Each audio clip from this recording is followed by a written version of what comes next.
ദൈവത്തിൻ്റെ അതിപരിശുദ്ധമായ നാമം വാഴ്ത്തപ്പെടുമാറാകട്ടെ. വീണ്ടും നിങ്ങളുടെ അടുക്കിലേക്ക് ഈ വിധത്തിൽ കടന്നു വരുവാൻ സ്വർഗത്തിലെ ദൈവം എൻ്റെ ജീവിതത്തിൽ തന്ന ഈ സാവകാശത്തിനായി നന്ദിയോടെ ഞാൻ ദൈവത്തെ സ്തുതിക്കുന്നു, സ്തോത്രം ചെയ്യുന്നു. എൻ്റെ ജീവിതത്തിൽ ഈ അടുത്ത ദിവസങ്ങളിൽ ഞാൻ കടന്നുപോയ അവസ്ഥ അറിയാവുന്നവരായിരിക്കും ഈ സന്ദേശം ശ്രദ്ധിക്കുന്നത് എന്ന് ഞാൻ വിശ്വസിക്കുന്നു. ഈ അവസരം നിങ്ങളോട് ഒരു നന്ദി വാക്ക് പറയുവാനായി ഞാൻ ആ വിധത്തിൽ പ്രയോജനപ്പെടുത്തുവാൻ തക്കവണ്ണം ആഗ്രഹിക്കുന്നു. ആരോടൊക്കെ നന്ദി പറയണം എന്നെനിക്കറിയില്ല. എല്ലാറ്റിനേക്കാളും ഉപരി എൻ്റെ സ്വർഗത്തിലെ അപ്പനോട് വാസ്തവമായി ഞാൻ നന്ദി പറയുന്നു.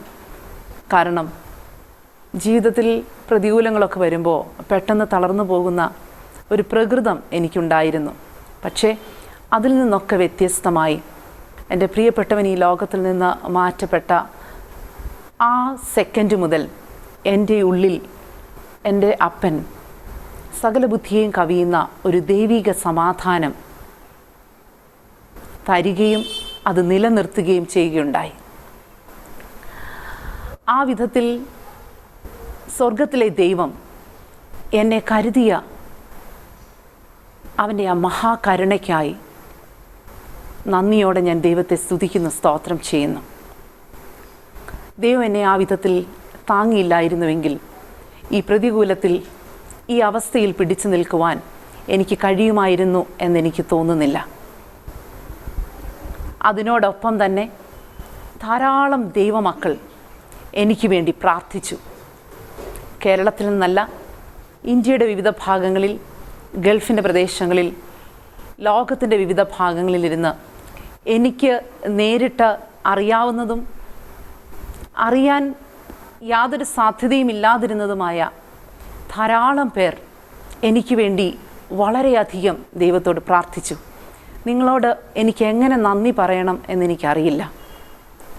എന്നെ ഇത്രമാത്രം സ്നേഹിക്കുന്ന ഒരു വലിയ കുടുംബത്തിൻ്റെ അംഗമാണ് ഞാനെന്ന് മനസ്സിലാക്കുവാൻ കഴിഞ്ഞത് ഈ പ്രതികൂലത്തിന് നടുവിലാണ്. ധാരാളം പേർ വ്യക്തിപരമായി എന്നോട് സംസാരിച്ചു. എന്നോട് സംസാരിക്കാൻ കഴിയാഞ്ഞ പലരും എൻ്റെ സഹോദരങ്ങളോട്, എൻ്റെ പ്രിയപ്പെട്ടവരോട് ഒക്കെ സംസാരിക്കുകയും എന്നെ ആശ്വസിപ്പിക്കുന്ന വാക്കുകൾ, പ്രാർത്ഥനകൾ എൻ്റെ അടുത്തിലേക്ക് എത്തുകയുമുണ്ടായി. പലരും എന്നെ ഫോണിൽ കൂടെ വിളിച്ച് പ്രാർത്ഥിച്ചു. എല്ലാറ്റിനായിട്ടും ഞാൻ ദൈവത്തെ സ്തുതിക്കുന്നു. നിങ്ങളോട് ഞാൻ വാസ്തവമായും നന്ദി പറയുന്നു. ഈ ഒരു അവസരത്തിൽ power vision channel, harvest channel വളരെയധികം ഞങ്ങളെ സഹായിച്ചു. പ്രത്യേകിച്ച് ഹാർവസ്റ്റ് ചാനലിൽ യാതൊരു പ്രതിഫലേച്ഛയും കൂടാതെ ഈ വാർത്ത, എൻ്റെ പ്രിയപ്പെട്ടവന് സുഖമില്ലാതായ വാർത്ത മുതൽ അതിൽ തുടർന്ന് നടന്ന എല്ലാ കാര്യങ്ങളും, ലോകത്തിൻ്റെ വിവിധ ഭാഗങ്ങളിൽ ഈ കാര്യങ്ങൾ അറിയുവാനായി വാഞ്ചയോടിരുന്ന എല്ലാവരുടെയും അടുക്കിലേക്ക് തക്ക സമയത്ത് എത്തിക്കുവാൻ ഹാർവസ്റ്റ് ചാനൽ എന്നോട് കാണിച്ച, ഞങ്ങളോട് കുടുംബമായി കാണിച്ച ആ വലിയ സ്നേഹത്തിന് ഞാൻ നന്ദി പറയുകയാണ്. ഞാൻ ഓരോരുത്തർക്കായി നന്ദി പറഞ്ഞുകൊണ്ടിരുന്നാൽ എവിടെ തീരും എന്നെനിക്കറിയില്ല. എനിക്ക് നിങ്ങൾക്കൊക്കെ പകരം തരുവാൻ ഒന്നും എൻ്റെ കരങ്ങളിൽ ഇപ്പോൾ ഇല്ല. പക്ഷേ സ്വർഗത്തിലെ ദൈവം അമർത്തി കുലുക്കി കവിയുന്നൊരളവ് നിങ്ങൾക്കും നിങ്ങളുടെ തലമുറകൾക്കും നൽകട്ടെ എന്ന് ഞാൻ ആത്മാർത്ഥമായി പ്രാർത്ഥിക്കുന്നു. ഈ അവസരത്തിൽ തിരിഞ്ഞു നോക്കുമ്പോൾ കഴിഞ്ഞ 22 വർഷക്കാലം ഒരു ഭക്തൻ്റെ കൂടെ ഈ ഭൂമിയിൽ ജീവിക്കുവാൻ സ്വർഗത്തിലെ ദൈവം എന്നെ തിരഞ്ഞെടുത്തു. അതിനായി ഞാൻ നന്ദിയോടെ ദൈവത്തെ സ്തുതിക്കുന്നു, സ്തോത്രം ചെയ്യുന്നു. എൻ്റെ പ്രിയപ്പെട്ടവൻ എന്നും എന്നോട് പറയുമായിരുന്നു, പ്രതികൂലങ്ങളുടെ നടുവിൽ പിടിച്ചു നിൽക്കുന്നവനാ വിശ്വാസി. പ്രതികൂലങ്ങളുടെ നടുവിൽ ചഞ്ചലിച്ചു പോയാൽ അവൻ്റെ ഉള്ളിൽ അല്പം പോലും വിശ്വാസം ഇല്ല എന്നാണ് അതിൻ്റെ അർത്ഥം. അങ്ങനെയാണെങ്കിൽ ഈ പ്രതികൂലത്തിൻ്റെ നടുവിൽ ഇത്രത്തോളം പിടിച്ചു നിൽക്കുവാൻ സ്വർഗത്തിലെ ദൈവം എന്നെ സഹായിച്ചതിനായി, അതിൻ്റെ പിന്നിൽ പ്രാർത്ഥിച്ചതിനായി നിങ്ങൾക്ക് ഓരോരുത്തർക്കും ഞാൻ എൻ്റെ ഹൃദയത്തിൻ്റെ അടിത്തട്ടിൽ നിന്ന് നന്ദി പറയുന്നു. ദൈവം നിങ്ങളെ അനുഗ്രഹിക്കുമാറാകട്ടെ. ഇത് നമ്മുടെ സാധാരണയായി നമ്മൾ കേട്ടുകൊണ്ടിരിക്കുന്ന ഷാലോം ടൈമിൻ്റെ സമയമാണ്. അനുസരണം എന്ന് പറയുന്ന വിഷയമാണ് നമ്മൾ പഠിച്ചുകൊണ്ടിരുന്നത്. വാസ്തവത്തിൽ അനുസരണത്തിൻ്റെ ഒരു പ്രാക്ടിക്കൽ ലെസണിലൂടെ ഞാൻ കടന്നുപോയി എന്ന് വേണം ഈ അവസരത്തിൽ ഞാൻ നിങ്ങളോട് പറയുവാൻ. കാരണം എൻ്റെ ജീവിതത്തിൽ ഇങ്ങനൊരു അനുഭവത്തിലൂടെ ഞാൻ കടന്നു പോകുമ്പോൾ എൻ്റെ ദൈവം എന്നോട് ആവശ്യപ്പെട്ട ചില കാര്യങ്ങൾ അനുസരിക്കുവാൻ കർത്താവ് എനിക്ക് കൃപ തന്നു. ഈ സംഭവം നടന്നതിന് ശേഷം കർത്താവെ, ഞാൻ അവസാന നിമിഷം വരെ വിശ്വസിക്കാം എന്ന് ഞാൻ ദൈവത്തിന് വാക്ക് കൊടുക്കുമ്പോൾ സ്വർഗത്തിലെ ദൈവം എന്നോട് ചോദിച്ചതാണ്, പരസ്യമായി അത് നിനക്ക് നിൻ്റെ വായ് കൊണ്ട് ഏറ്റുപറയുവാൻ കഴിയുമോ? നിൻ്റെ വിശ്വാസം നിനക്കൊന്ന് ഡിക്ലെയർ ചെയ്യാൻ കഴിയുമോ? കഴിയും എന്നെനിക്ക് തോന്നിയിരുന്നില്ല, പക്ഷേ ഞാൻ ശ്രമിക്കാം കർത്താവേ എന്ന് ഞാൻ ദൈവത്തോട് പറഞ്ഞു. ദൈവത്തിൻ്റെ അമിതമായ കൃപ അതിനായി എന്നെ സഹായിച്ചു, എഴുന്നേറ്റ് നിൽക്കുവാൻ സഹായിച്ചു. എഴുന്നേറ്റ് നിൽക്കുമ്പോൾ എൻ്റെ ഓർമ്മയിൽ എന്തെങ്കിലും വരുമോ, എനിക്ക് പറയുവാൻ കഴിയുമോ, ഒരു സാക്ഷ്യത്തിൻ്റെ വാക്കുകളെങ്കിലും ഉച്ചരിക്കാൻ കഴിയുമോ എന്നെനിക്ക് അറിയുമായിരുന്നില്ല. അതുകൊണ്ട് തന്നെ ഓർമ്മയിൽ വന്ന കാര്യങ്ങളൊക്കെ ഞാൻ ഒന്ന് കുറിച്ചിട്ടു. എന്തിനാണെന്ന് വെച്ചാൽ, ആ സമയത്ത് എഴുന്നേറ്റ് നിൽക്കുമ്പോൾ വാക്കുകൾ കിട്ടാതെ പോയാൽ, ഓർമ്മയിലൊന്നും വരാതെ പോയാൽ എങ്ങനെയായിരിക്കും ഞാൻ അവിടെ നിൽക്കുന്നത് എന്നെനിക്കറിയില്ല. അതുകൊണ്ട് അതിനുവേണ്ടി ചെയ്തതാണത്. ആ ഒരു കാര്യം ചെയ്തത് നിമിത്തം അതിൽ നിന്ന് കുറച്ച് കാര്യങ്ങളൊക്കെ ഓർത്ത് പറയുവാൻ ദൈവം എന്നെ സഹായിച്ചു. എൻ്റെ ഓർമ്മയിൽ ഒരു ചെറിയ കാര്യം പോലും നെഗറ്റീവായിട്ട് എൻ്റെ പ്രിയപ്പെട്ടവനെക്കുറിച്ച് ഓർക്കുവാൻ ഒരു ചെറിയ സംഭവം പോലും എൻ്റെ ജീവിതത്തിലില്ല.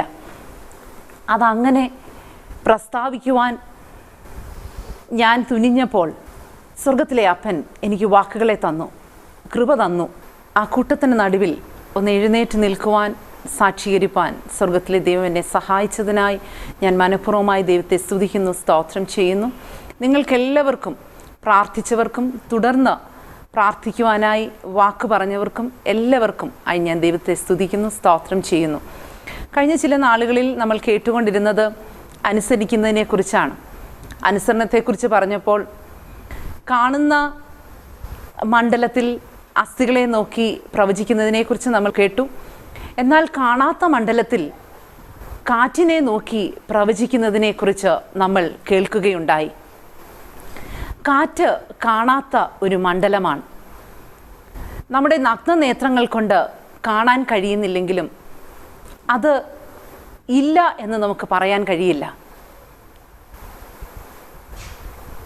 നഗ്നനേത്രങ്ങൾ കൊണ്ട് കാണുന്നതിനപ്പുറമായി ഒരു ആത്മമണ്ഡലം ഇവിടെയുണ്ട്. ആ ആത്മമണ്ഡലത്തിൽ കയറി ഈ നാളുകളിൽ ചിലതിനെയൊക്കെ നോക്കി പ്രവചിക്കുവാൻ സ്വർഗത്തിലെ ദൈവം വിശ്വാസത്തോടെ അത് ചെയ്യുവാൻ നമ്മളെ സഹായിക്കട്ടെ എന്ന് ഞാൻ ആത്മാർത്ഥമായി പ്രാർത്ഥിക്കുകയാണ്. ഈ ദിവസങ്ങളിലൊക്കെ, പ്രത്യേകിച്ച് ആ മരണം നടന്നതിന് തുടർന്നുണ്ടായ ദിവസങ്ങളിൽ ദൈവം എന്നോട് ഇടപെട്ടുകൊണ്ടിരുന്ന ഒരു ഭാഗമായിരുന്നു വിശുദ്ധ യോഹന്നാൻ എഴുതിയ സുവിശേഷം 11-ാം അധ്യായം. ആ ഭാഗത്ത് ലാസർ ദീനമായി കിടക്കുമ്പോൾ തന്നെ അവർ യേശുവിനെ ആശ്രയിക്കുകയാണ്. യേശുവിൻ്റെ അടുക്കിലേക്ക് ആൾക്കാരെ പറഞ്ഞു വിടുകയാണ്. അവന് സൗഖ്യമാക്കുവാൻ കഴിയുമെന്ന് അവർ വിശ്വസിക്കുകയാണ്. പട്ടണത്തിലേക്ക് വരുമ്പോൾ മാർത്ത അവനെ എതിരേറ്റ് ഇങ്ങനെ പറയുന്നു, യേശുവേ, നീ ഇവിടെ ഉണ്ടായിരുന്നുവെങ്കിൽ എൻ്റെ സഹോദരൻ മരിക്കയില്ലായിരുന്നു. എന്നാൽ അതിന് തൊട്ടുപുറകെ നിന്റെ സഹോദരൻ ഉയർത്തെഴുന്നേൽക്കും എന്ന് പറയുമ്പോൾ അവൾ പറയുകയാണ്, പുനരുത്ഥാനത്തിൽ അവനുണ്ടാവും. അതവൾ വിശ്വസിക്കുകയാണ്. ഓർക്കുക, ആശ്രയിക്കുന്ന ഒരു വ്യക്തിക്ക് നമ്മുടെ ജീവിതത്തിൽ ഒരു പ്രതികൂലം വരുമ്പോൾ ഒരു വൈദ്യനിലല്ല അവൾ ആശ്രയിച്ചത്, പകരം യേശുവിനെ അവൾ ആശ്രയിക്കുകയാണ്. യേശുവിൻ്റെ നാമത്തെ ആശ്രയിക്കുകയാണ്. യേശുവിൻ്റെ സാന്നിധ്യത്തെ ആശ്രയിക്കുകയാണ്. യേശു വന്നാൽ സൗഖ്യമാകും എന്നവൾ വിശ്വസിക്കുകയാണ്. എന്നാൽ ആ യേശു വന്നാൽ സൗഖ്യമാകും എന്നുള്ള ആ ആശ്രയം അവൾ വിശ്വസിച്ചത് നടക്കാതെ വന്നപ്പോൾ അവളുടെ ആ ആശ്രയത്തിലുണ്ടായിരുന്ന ആ ഉറപ്പ് പ്രത്യാശയിലേക്ക് മാറി. ഞാനും നിങ്ങളും കർത്താവിനെ ആശ്രയിക്കുന്ന ഒരു വ്യക്തിയാണെങ്കിൽ, നമ്മുടെ പ്രതികൂലങ്ങളുടെ നടുവിൽ അവനോട് ചേർന്ന് നിൽക്കുന്ന ഒരു വ്യക്തിയാണെങ്കിൽ, നമുക്ക് നിശ്ചയമായിട്ടും നമ്മുടെ ഉള്ളിൽ ഒരു പ്രത്യാശ എന്നും കർത്താവ് നമുക്ക് തരും. ആശ്രയമില്ലാത്ത ഒരുവന് ഒരിക്കലും ഒരു പ്രത്യാശ ഭാവിയെക്കുറിച്ച് ഉണ്ടാവുകയില്ല.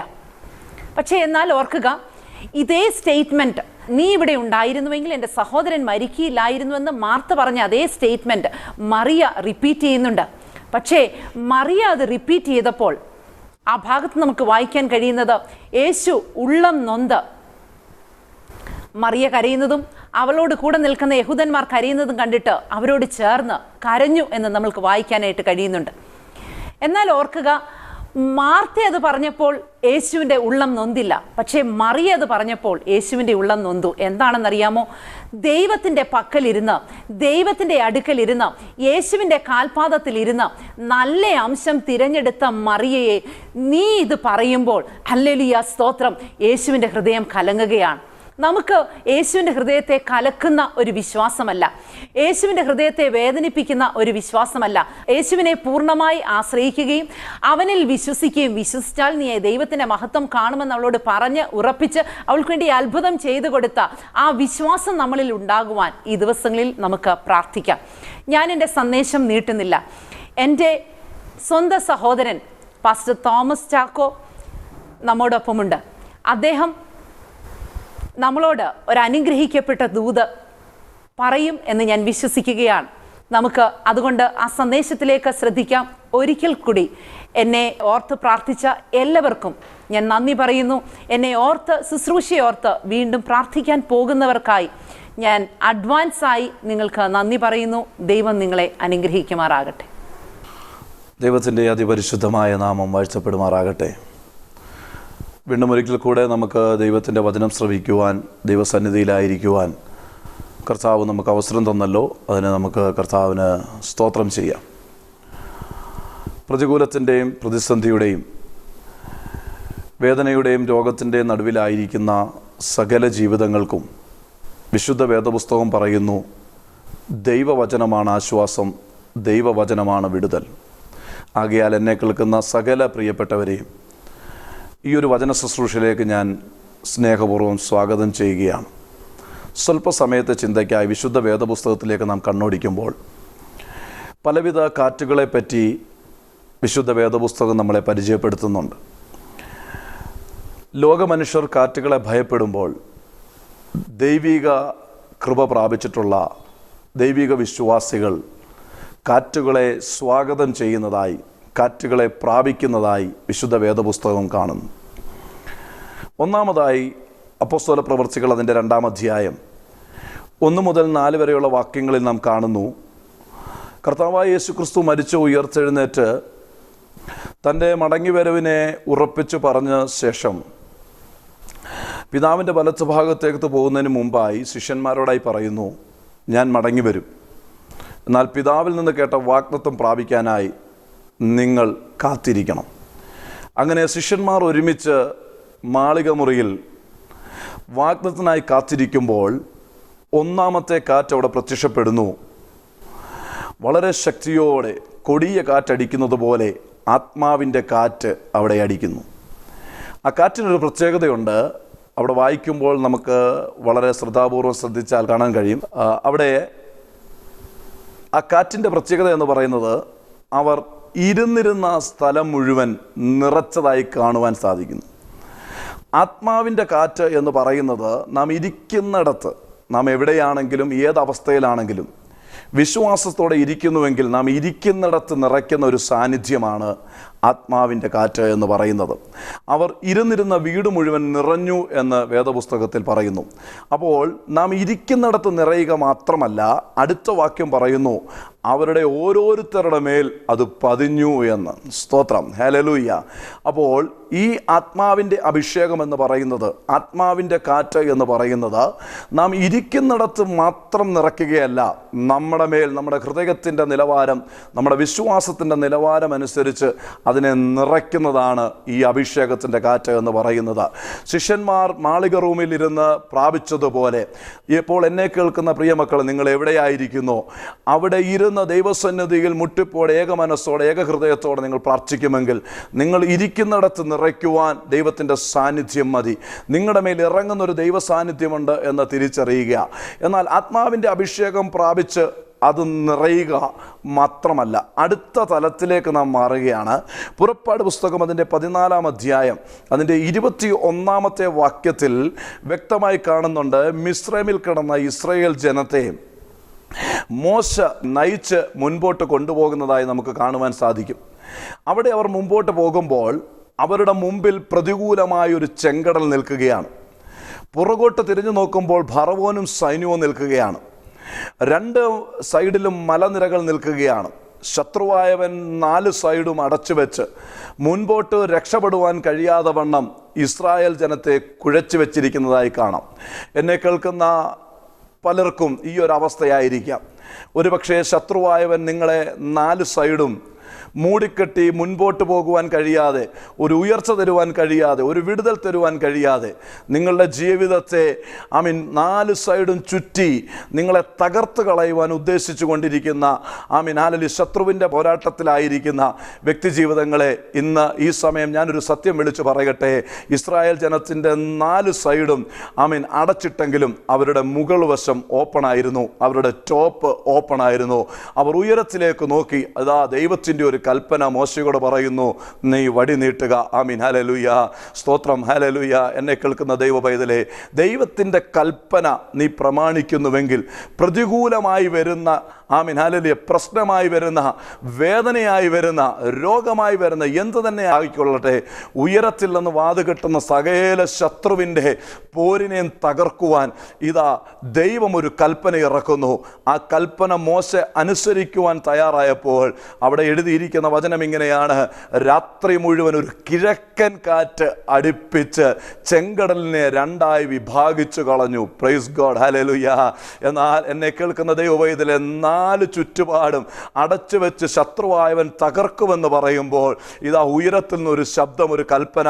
ആമീൻ, ഹല്ലേലൂയ, നീ കരം നീട്ടുക. ആ കൽപ്പന അവൻ അനുസരിക്കാൻ തയ്യാറായപ്പോൾ അവൻ്റെ മുമ്പിൽ നിൽക്കുന്ന ആ ചെങ്കടലിനെ, ആ ശത്രുവായവൻ്റെ പോരാട്ടത്തെ തകർക്കുവാൻ രാത്രി മുഴുവൻ ഒരു കിഴക്കൻ കാറ്റടിപ്പിച്ചു എന്ന് പറയുന്നപ്പോൾ അഭിഷേകത്തിൻ്റെ കാറ്റ് അല്ലെങ്കിൽ ആത്മാവിൻ്റെ അഭിഷേകം പ്രാപിച്ച ദൈവ പൈതലേ, നിനക്ക് അടുത്തതായുള്ളത് വിടുതലിൻ്റെ കാറ്റാണ്. വിടുതലായി ദൈവം ഇറങ്ങുകയാണ്. ഒരു അഭിഷേകം കൊണ്ട് നിന്നെ ഒതുക്കുവാൻ കഴിയുകയില്ല. അഭിഷേകത്തിൻ്റെ അടുത്ത തലത്തിലേക്ക് നീ നീങ്ങുമെങ്കിൽ നിന്റെ മുമ്പിൽ നിൽക്കുന്ന സകല പ്രതികൂലങ്ങളും മാറിപ്പോകുന്നതായി നിനക്ക് കാണുവാൻ സാധിക്കും. ഹല്ലേലൂയ. മൂന്നാമതായി ഹല്ലേലൂയ, വിശുദ്ധ വേദപുസ്തകം പരിചയപ്പെടുത്തുന്ന ഒരു കാറ്റുണ്ട്. ഹല്ലേലൂയ. അപ്പോസ്തല പ്രവൃത്തികൾ 27-ാം അധ്യായം അതിൻ്റെ 4 മുതൽ 8 വരെയുള്ള വാക്യങ്ങൾ അല്ലെങ്കിൽ അതിൻ്റെ താഴോട്ട് ചിന്തിക്കുമ്പോൾ കാണാം, പൗലോസും കൂട്ടരും ഹല്ലേലൂയ കപ്പലിൽ യാത്ര ചെയ്യുകയാണ്. അവിടെ പറയുന്നു, അവർക്ക് കാറ്റ് പ്രതികൂലമായിരുന്നു എന്ന് പറഞ്ഞാൽ അഭിഷേകമുള്ള ദൈവ പൈതലേ, വിടുതൽ പ്രാപിക്കുവാനുള്ള കൃപ ഉള്ള ദൈവ പൈതലേ, നിന്റെ ദൈനംദിന ജീവിതത്തിൽ ഒത്തിരി പ്രതികൂലങ്ങളുണ്ട്, നിന്ദകളുണ്ട്, പരിഹാസങ്ങളുണ്ട്, നിന്റെ വിശ്വാസത്തെ ചോദ്യം ചെയ്യുന്ന പലതും ഹല്ലേലൂയ നിന്റെ മുൻപിലുണ്ട്. എന്നാൽ ഹല്ലേലൂയ പൗലോസിൻ്റെ ജീവിതത്തിലേക്കൊന്ന് അല്ലെങ്കിൽ ആ യാത്രയൊന്ന് നോക്കുവാണെങ്കിൽ ഇതാ അവർ കപ്പലിൽ യാത്ര തുടരുമ്പോൾ ഒന്നാമതായി അവർക്ക് പ്രതികൂലത്തിൻ്റെ കാറ്റടിക്കുകയാണ്. ആമീൻ, ഹല്ലേലൂയ. പ്രതികൂലത്തിൻ്റെ കാറ്റടിക്കുമ്പോൾ ആമീൻ, ഹല്ലേലൂയ, പൗലോസിന് ഒന്നറിയാം, ഹല്ലേലൂയ, എൻ്റെ ജീവിതത്തിൽ ദൈവത്തിന് ഒരു ഉദ്ദേശമുണ്ട്, ദൈവം അറിയാതെ ഒന്നും സംഭവിക്കുന്നില്ല. അങ്ങനെ അവർ യാത്ര തുടരുകയാണ്. അങ്ങനെ യാത്ര തുടർന്ന് മുൻപോട്ട് പോകുമ്പോൾ താഴോട്ട് വായിക്കുമ്പോൾ അവിടെ കാണുകയാണ്, ആമീൻ, ഹല്ലേലൂയ, കാറ്റെന്ന പ്രതികൂലത്തെ അതിജീവിച്ച് മുൻപോട്ട് പോയവർക്ക് അടുത്തൊരു പ്രതികൂലം വരുന്നു, ഈശാനമൂലൻ എന്ന കൊടുങ്കാറ്റ്. Praise God, hallelujah. ഒരു പ്രതികൂലത്തെ അതിജീവിച്ച് മുൻപോട്ട് പോയവർ അടുത്ത പ്രതികൂലമാകുന്ന കാറ്റിനെ ആമീൻ, ഹല്ലേലൂയ നേരിടുകയാണ്. ഒന്നിനു പുറകായി ഒന്നായി പ്രതികൂലങ്ങൾ ഹല്ലേലൂയ വന്നുകൊണ്ടേയിരിക്കുകയാണ്. കാറ്റ് കഴിഞ്ഞു, അതൊരു ഈശാനമൂലനായി കൊടുങ്കാറ്റടിച്ചു. ആമീൻ, ഹല്ലേലൂയ. എന്നാൽ അവിടെ പൗലോസ് വിളിച്ചു പറയുന്ന ഒരു സത്യമുണ്ട്. ആമീൻ, ഹല്ലേലൂയ, നമ്മുടെ ലോകത്തിലുള്ള സകല സാധനങ്ങൾ നഷ്ടപ്പെട്ടാലോ, നമുക്ക് എന്തൊക്കെ നഷ്ടപ്പെട്ടാലും നമ്മുടെ പ്രാണനെ തൊടുവാൻ അവന് കഴിയുകയില്ല, ഈ ശത്രുവായവന് കഴിയുകയില്ല. അങ്ങനെ അവൻ ഈശാനമൂലൻ എന്ന കൊടുങ്കാറ്റിനെ അതിജീവിച്ച് മുൻപോട്ട് പോകുമ്പോൾ അതിൻ്റെ 28-ാമത്തെ അധ്യായത്തിൽ കയറുമ്പോൾ കാണാം, ഒരു വിധത്തിൽ അവർ ഈ പ്രതികൂലത്തെ മുഴുവൻ അതിജീവിച്ച്, ഈ പ്രതികൂലമായിരുന്ന കാറ്റിനെയും കൊടുങ്കാറ്റിനെയും അതിജീവിച്ച് അവർ മെലീത്ത ദ്വീപിലേക്ക് കയറുമ്പോൾ ഇത് അടുത്തൊരു പ്രതികൂലമായി വരികയാണ്. ആമീൻ, ഹല്ലേലൂയ, അവൻ്റെ കൈമേൽ അണലികേറി ചുറ്റുകയാണ്.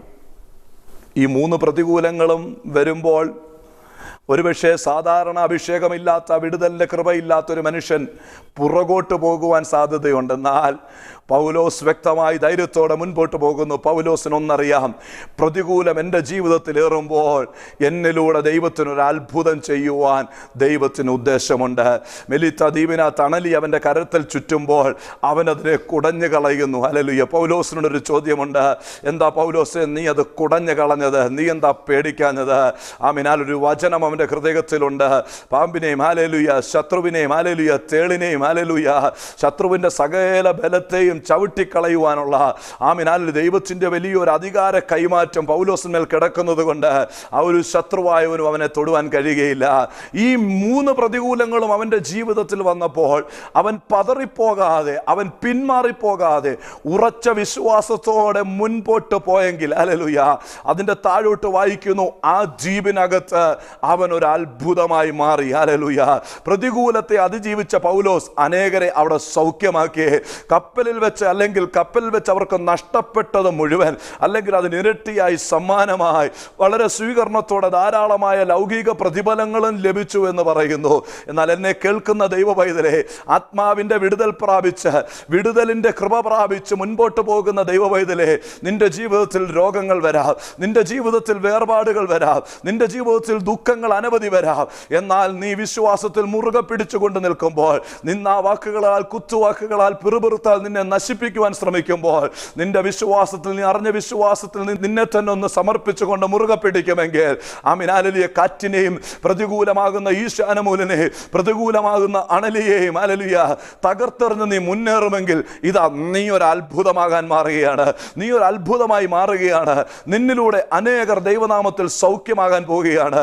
നീ ഇരിക്കുന്ന സ്ഥലത്ത് തന്നെ, ഈ വചനം കേൾക്കുന്ന സമയത്ത് തന്നെ പ്രതികൂലങ്ങളെ നോക്കി വ്യാകുലപ്പെടാതെ, സങ്കീർത്തനക്കാരൻ വിളിച്ചു പറയുന്നത് പോലെ, ഞാൻ പലർക്കും ഒരു അത്ഭുതമായിരിക്കുന്നു.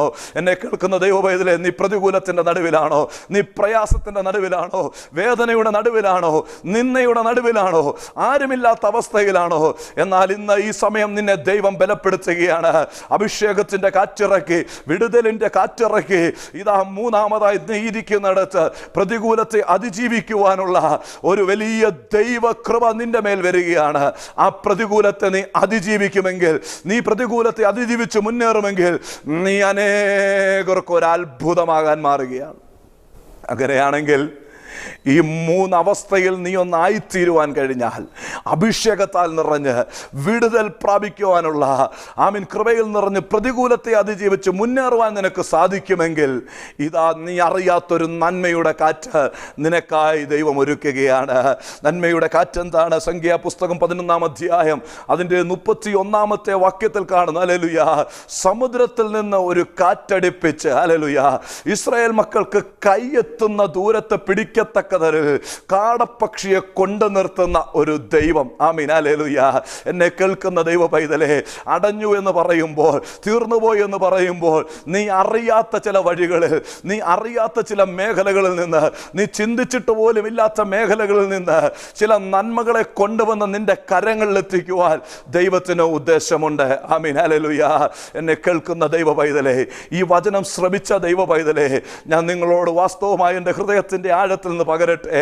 വേദനയുടെ ഹല്ലേലൂയ നടുവിലാണെങ്കിലോ, പ്രതികൂലത്തിന്റെ നടുവിലാണെങ്കിലോ, ചെങ്കടലിന്റെ മുമ്പിലാണെങ്കിലും, യോർദാനിന്റെ മുമ്പിലാണെങ്കിലോ, എരീഹോ കോട്ട നിന്റെ മുമ്പിലുണ്ടെങ്കിലോ, നിന്നെ ഒരു സിംഹത്തിന്റെ ഗുഹയ്ക്കകത്തിട്ടാലും, ഹല്ലേലൂയ, ഇന്ന് പകലൊരു സത്യം ഞാൻ വിളിച്ചു പറയാം. Hallelujah, hallelujah. നിറവും ഗുണവും ഇല്ലായിരുന്ന പച്ചവെള്ളത്തെ വീഞ്ഞാക്കിയവൻ, നാറ്റം വെച്ച ലാസറിനെ ഉയർപ്പിച്ചവൻ, ഹല്ലേലൂയ, തീയുടെ നടുവിൽ 4-മനായി ഇറങ്ങി വന്നവൻ, ചെങ്കടലിനെ പിളർന്നു മാറ്റിയവൻ, യോർദാനെ മുറിച്ചു മാറ്റിയവൻ, എരീഹോ കോട്ടയെ തകർത്ത് കളഞ്ഞവൻ, സിംഹത്തിന്റെ വായ അടപ്പിച്ച് കളഞ്ഞവൻ, ആമീൻ ഹല്ലേലൂയ, പത്മോസിന്റെ ദ്വീപിൽ ഹല്ലേലൂയ യോഹന്നാന് വെളിപ്പാടായി ഇറങ്ങിയവൻ പറയുകയാണ്, നിന്റെ ദൈനംദിന ജീവിതത്തിൽ ഈ ദിവസങ്ങളിൽ നീ കാത്തിരുന്ന അഭിഷേകത്തിന്റെ കാറ്റിനെ, അഭിഷേകത്തിന്റെ ആത്മാവിനെ നീ പ്രാപിക്കണം.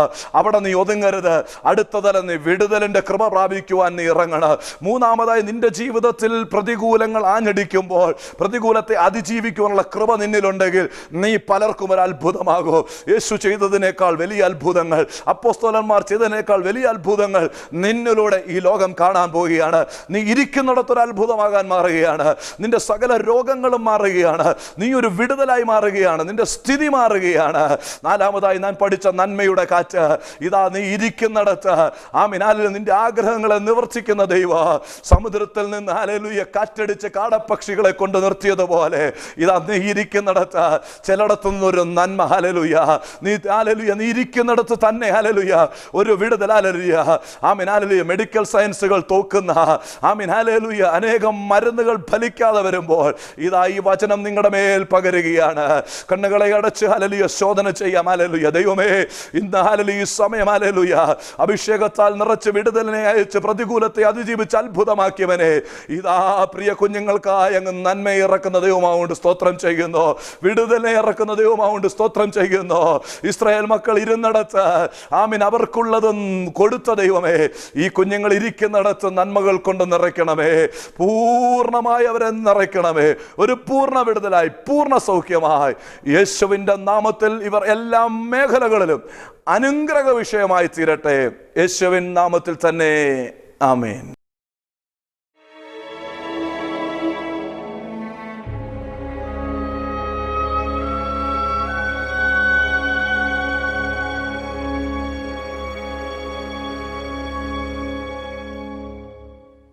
സമാഗമന കൂടാരത്തെക്കുറിച്ച് ബ്രദർ ബിജി പള്ളിക്കൽ 57 എപ്പിസോഡുകളിലായി നടത്തിയ പ്രഭാഷണ പരമ്പരയുടെ ഓഡിയോ CD, കൂടാതെ സിസ്റ്റർ ഷീജ ബിജിയുടെ പുതുവത്സര സന്ദേശം രേഖ മാറ്റിയെഴുതുന്ന ദൈവം, ഈ 2 CDകളും വിപണിയിൽ ലഭ്യമാണ്.